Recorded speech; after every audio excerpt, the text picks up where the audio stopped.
तस्मै नमः। धर्माय तस्मै नमः। धर्माय तस्मै नमः। अनंत अनंत सिद्ध परमिष्टि भगवंतों की जय। देवाहि देव 1008 मूल्य श्री वासु पूज्य भगवान की जय। 24 तीर्थंकर भगवंतों की जय। परमे पूज्य संत शिरोमणि आचार्य भगवंत गुरुवर्षि विद्यासागर जी महाराज जी की जय। परमे पूज्य नवाचार्य समय सागर जी महाराज जी की जय। परमे पूज्य मुनिवर्षि अजित सागर जी महाराज जी की जय। पूज्य मुनिषि निराग सागर जी महाराज जी की जय। 3 कम 9 करोड़ महामुनिराजों की जय। तरुष्णी बंधु, आचार्य भक्ति हम लोग करते हैं, उसमें एक कारिका है पूज्यपाद स्वामी जी के द्वारा रचित है। गुरु भक्ति संजीमेनो तरंती संसार शायरम घोरम शृणंती यठि कम्मम जम्मण मरणम न पावेंती। एक छोटी सी कारिका है। उन्हें का गुरु भक्ति और संयम, इन दो से तरंती संसार सायरम घोरम, संसार सागर से क्या होते हैं, पार होते हैं। और फिर इसके बाद में क्षणंती अठे कर्मम, 8 कर्मों का क्षय भी होता है। तीसरा कारण दिया है कि जन्म मरण की प्राप्ति होती नहीं है। किससे? गुरु भक्ति और संयम से। अब इनमें से दोनों चीज़ें होंगी तभी ये कार्य होंगे 3। अब वर्तमान में अपन देखते हैं किन्हीं लोगों में गुरु भक्ति होती है, संयम नहीं होता। किन्हीं लोगों में संयम होता है, गुरु भक्ति नहीं होती है। ऐसे लोग बहुत कम हैं जिनमें गुरु भक्ति भी है और संयम भी है। सबसे ज़्यादा लोग वो हैं जिनके पास में ना गुरु भक्ति और ना संयम है। इन 4 में हम आप लोगों को किस में गर्भित करें? संयम रहित गुरु भक्ति में, या गुरु भक्ति रहित संयम में, या दोनों गुरु भक्ति भी और संयम है? तो ये हमें विचार करना है कि गुरु भक्ति मात्र है, संयम नहीं है, फिर भी उसका कल्याण हो सकता है। किसका? जिसके पास में गुरु के प्रति भक्ति संयम भले नहीं है, फिर भी उसका क्या हो सकता है, कल्याण हो सकता है। एक गुरु भक्ति से रहित जिसके पास संयम है, उसका कभी कल्याण नहीं होता है। ऐसे मुनि महाराज गुरु भक्ति से रहित होकर के भी ग्रैवे तक जाते हैं, लेकिन सम्यक दर्शन को प्राप्त नहीं कर पाते। कि जब भी सम्यक दर्शन होगा वीतरागी देवशाद गुरु के सिद्धांत पूर्वक ही हुआ करता है। हम सबके लिए युग की आदि में 6 आवश्यक जो होते हैं, उन 6 आवश्यकों में से हमें कौन से आवश्यक का उपदेश मिला? विचार करके बताओ।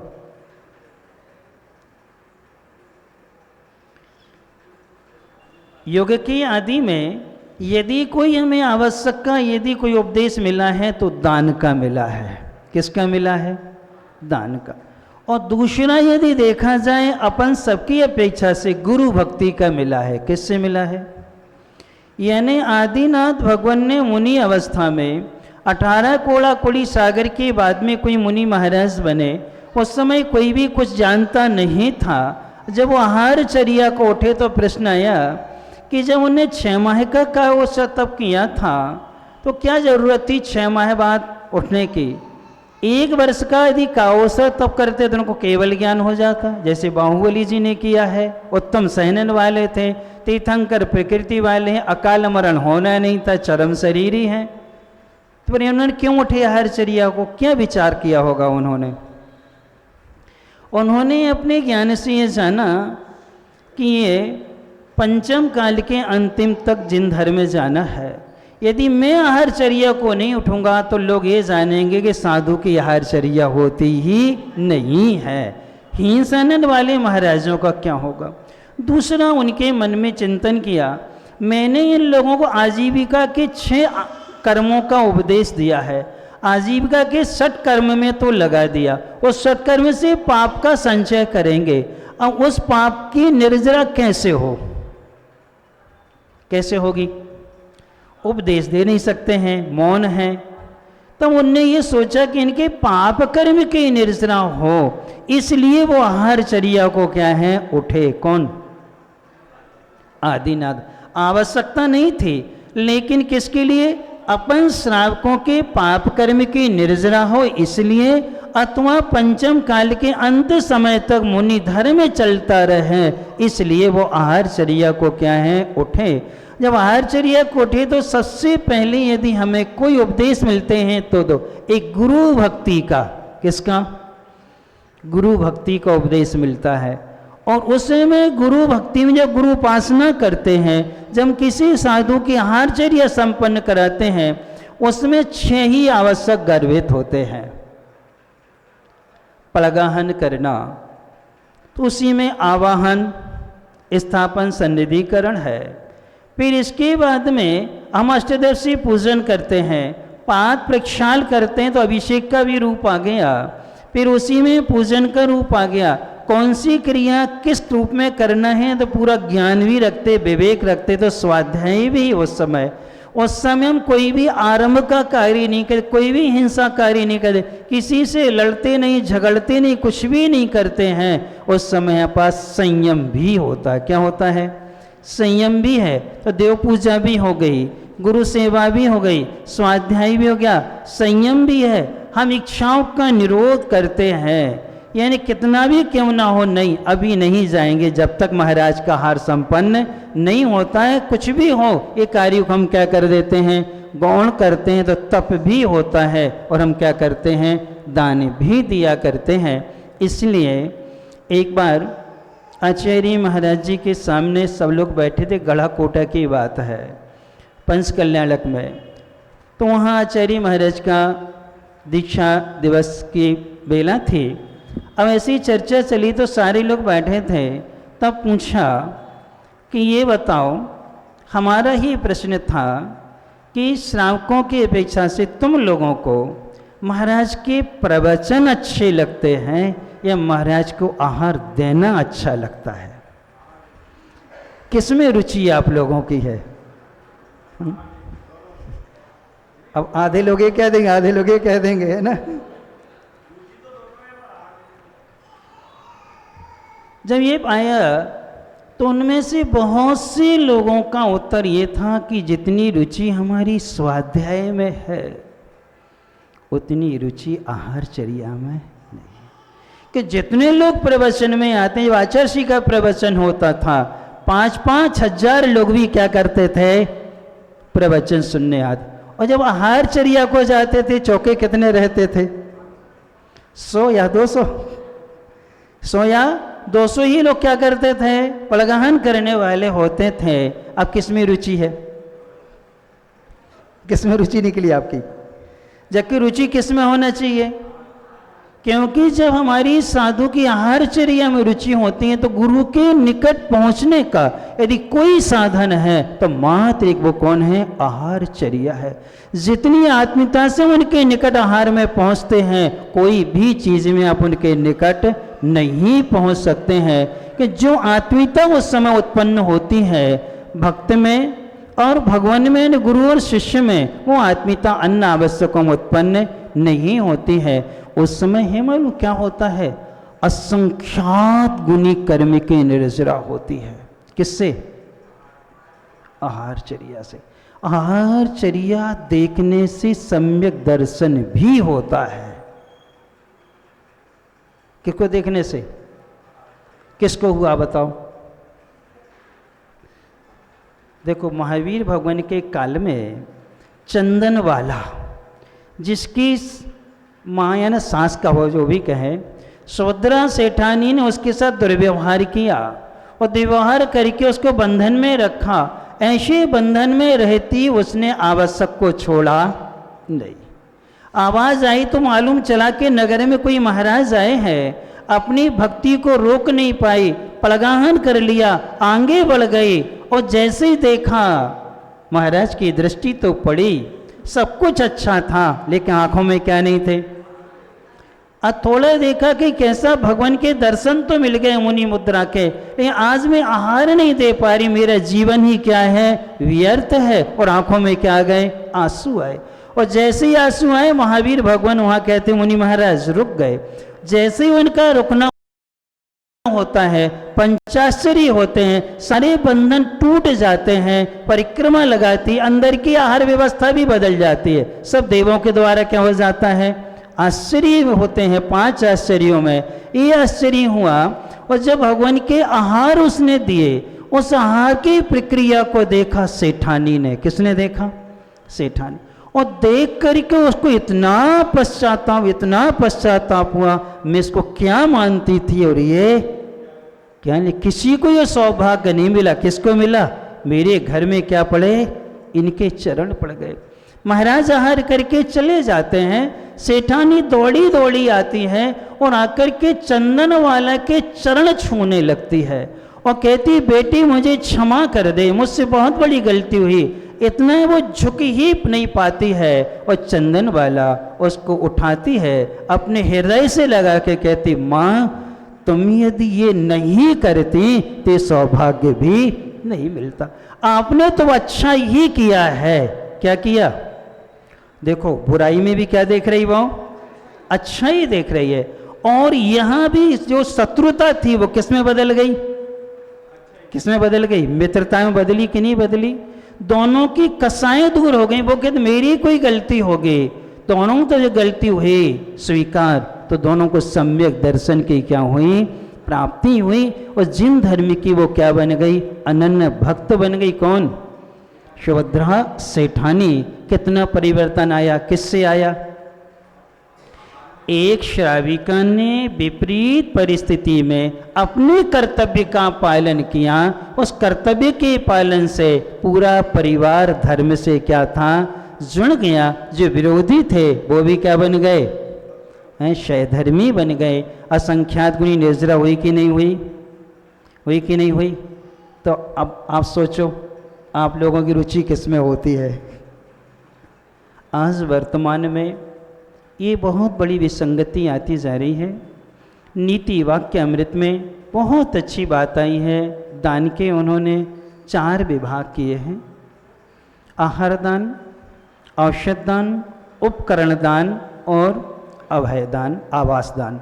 ये 4 दान की जहाँ बात आई है, उन्होंने इन चारों दानों के ऊपर एक और कहा है, समय दान। कौन से लिखा है उन्होंने, आप पढ़ना नीति वाक्यामृत में दान समुद्देश्य नाम का जो अधिकार है, 22वां अधिकार है, उसमें आप पढ़ना उन्हें का समय का दान। सबसे सर्वोपरि दान है समय का दान। हम लोग एक मुरैना के पास में टिकटोली है, जोरा के पास में टिकटोली, दूमदार के नाम क्षेत्र, बहुत अच्छा क्षेत्र है। वहाँ कोई समाज नहीं है। 1100 वर्ष पुरानी वहाँ पर प्रतिमाएँ हैं, शांतिनाथ, कुंथनाथ, अरहनाथ भगवान की पार्षद गुफा में नीचे है। वहाँ 22 किलोमीटर तक कोई जैन समाज नहीं, बिल्कुल निर्जन। उसके पास में भी कोई छोटा सा गांव 3 किलोमीटर दूर है। और वहाँ पर चतुर्मास आचार्य ने कह दिया। हम लोगों ने वहाँ चतुर्मास गुरु आज्ञा मान के किया और बहुत से लोग फिर उससे जुड़े, बहुत सारे लोग आए। अच्छा, वो क्षेत्र का विकास अभी होना है। अब वहाँ पर एक श्रावक आए, ग्वालियर के थे और अच्छे संपन्न व्यक्ति थे। और ऐसी चर्चा हुई तो वो तीर्थ रक्षक बन गए वहाँ के, 1,11,000 रुपये दे करके। और भी कहने लगे महाराज जी और भी कुछ हमारे लायक सेवा हो तो आप बता दें। हमने कहा ठीक है। थोड़ी सी चर्चा हुई, उन्होंने कहा हम 5 लाख और देते हैं क्षेत्र के लिए, विकास के लिए। जितनी चर्चा हुई इसके बाद में उनसे कहा एक काम करें, आप हमें 5 लाख अभी मत दो आप क्षेत्र के लिए, आप तो सिर्फ 8 दिन क्षेत्र पर रुक जाइए। कहाँ, 8 दिन क्षेत्र पर रुकें और रुक करके आप देखें यहाँ की ऊर्जा कैसी है, यहाँ का वातावरण कैसा है। एक बार भगवान के पास आप बैठ करके देखें तो 1-2 सामायिक करके तो देखें, पर आपसे कहना नहीं पड़ेगा दान के हमारे लिए, आज स्वयं ये सब कुछ करेंगे। कह लेंगे महाराज 5 के हम 11 लाख दे सकते हैं, लेकिन 8 दिन हम रुक नहीं सकते। क्या नहीं कर सकते, 8 दिन हम रुक नहीं सकते। अब विचार करो, रुकने में फायदा है कि 11 लाख देने में फायदा है। जब हम रुकेंगे, छत पर बैठेंगे, गुरु के निकट या भगवान के निकट, वहाँ बैठ के ध्यान करेंगे, सामयिक करेंगे, उनका स्वाध्याय तत्व चर्चा सुनेंगे, जो हमारा मन शांत होगा, सारे विकल्प जो दूर होंगे, वो क्या पैसे के दान से दूर हो जाएंगे? क्या होते हैं? अब हम आपके यहाँ भी देखते हैं, जब आप यहाँ चौका लगाते हैं, बहुत से लोग आते हैं। अच्छा, महाराज की कचहरी यहीं हो रही है? अच्छा, ये हमारी तरफ से, ये हमारी तरफ से, ये हमारी तरफ से। आप उनसे कहते हो कि एक काम करो, ये सामग्री है, तो आप तो थोड़ा सा सहयोग करा दो हमारा, हमारा बनाने में क्या कर दो, आप लोग सहयोग कर दो, हम इसकी आवश्यकता नहीं, वस्तु तो हमारे पास सब कुछ है, सहयोग की आवश्यकता आप कर दी। वो क्या कहता है? हमारे पास क्या नहीं है? समय नहीं है। उसको क्या लाभ मिलेगा? क्या लाभ मिलता है? कभी भी अपनी वस्तु दूसरे से दिलाना नहीं, और दूसरे की वस्तु कभी अपने हाथ से देना नहीं। तत्वार्थ श्लोक वार्तिक नाम का एक ग्रंथ है, तत्वसूत्र की विस्तृत टीका है। सश्चाति सर्गो दानम विधि दात्री पाद विशेषता तद विशेषः, इस सूत्र की व्याख्या में उन्होंने पढ़ा है, वो बहुत अच्छा व्याख्यान किया है। जो व्यक्ति अपना द्रव्य दूसरे से दिलवाता है, वो अगले जन्म में धनवान तो होता है, लेकिन उसको भोग नहीं सकता। क्या नहीं कर सकता? भोग नहीं सकता है। यानी करोड़पति अरबपति होगा, बेड पर पड़ा रहेगा, एक गिलास पानी भी नहीं पी पाएगा। उसके नौकर चाकर पुत्र आदि क्या करेंगे? मौज करेंगे, लेकिन वो उसका भोग नहीं कर। क्यों? अपना द्रव्य, हाँ, और जिसने उस दूसरे का द्रव्य दिया है, वो क्या होगा? इसके पास में वो गरीब होगा, उसके लिए भोग करने की बहुत शक्ति, बहुत चाह है, लेकिन उसके लिए थोड़ा सा भी खाने को नहीं मिलेगा। तो क्या बनेगा? वो एक निर्धन बनेगा, एक धनवान बनेगा। इसलिए हमें दोनों परिस्थिति अच्छी नहीं है। इसलिए अपना द्रव्य अपने हाथ से ही क्या करना चाहिए? देना चाहिए। तो हमारी वीर्यांतराय कर्मिका, लाभांतराय कर्मिका, भोग उपभोग, पांचों अंतराय कर्म का क्षोभसम होता है। और जब हम दूसरे का देते हैं तो क्या होगा? एक में लाभांतराय का क्षोभसम तो होगा, लेकिन भोगोपभोग का नहीं होगा। एक में भोगोपभोग का क्षोभसम होगा, लेकिन लाभ नहीं मिलेगा अपने लिए। इसलिए अपन सबको ये अवसर मिला है, बहुत अच्छा स्थान है वासी। जब भी कोई मुनि महाराज पूना आदि से आते जाते हैं, इस साइड से वहाँ जाना ना होता है, आप लोग सेंटर में है, आपको गुरु भक्ति का अवसर निरंतर मिलता रहता है। इसलिए आप लोग एक प्रयास करें कि हम अपने हाथ से देंगे, अपने घरों पर ही कराने की कोशिश करेंगे, अपना द्रव्य देंगे। एक दूसरा, आपने अपनी सुविधाओं के लिए बहुत अच्छे अच्छे भवन बनाए हैं, लेकिन साधुओं को रुकने का कोई स्थान नहीं बनाया तुमने अभी तक। आपके यहाँ क्या नहीं है? एक संत भवन, जगह आपके पास है, पर्याप्त सब कुछ है। आप सब लोग मिलकर के संत भवन भी क्या करें? अच्छा बनाए, जो साधु रुकें, चतुर्मास आदि कर सकें, अर्थात ठंडी गर्मी सभी में उनको क्या मिल सके? लाभ मिल सके। और अपन चर्या का लाभ लेकर के, अपना समय दे करके अपन अपना क्या कर सकें? कर्म की निर्जना करके संसार सागर से क्या हो सके? पार हो सके। इसलिए भक्ति कभी पक्षपात से रहित होके करना है अपन को, अर्थात समर्पित भाव से होना है, पक्षपात से सहित होकर के कभी भक्ति नहीं करना। ऐसा अपन सभी अपना जीवन बनाएंगे तो अपन सबके जीवन का उत्थान होगा। इन्हीं मंगल भावना से बोले परमे पूज्य संत श्रोमणी आचार्य भगवंत गुरुवर श्री विद्यासागर जी महाराज जी की जय। परमे पूज्य नवाचार्य समय सागर जी महाराज जी की जय। परमे पूज्य मुनिवर श्री अजित सागर जी महाराज जी की जय। परमे पूज्य मुनिवर श्री निराग सागर जी महाराज जी की जय।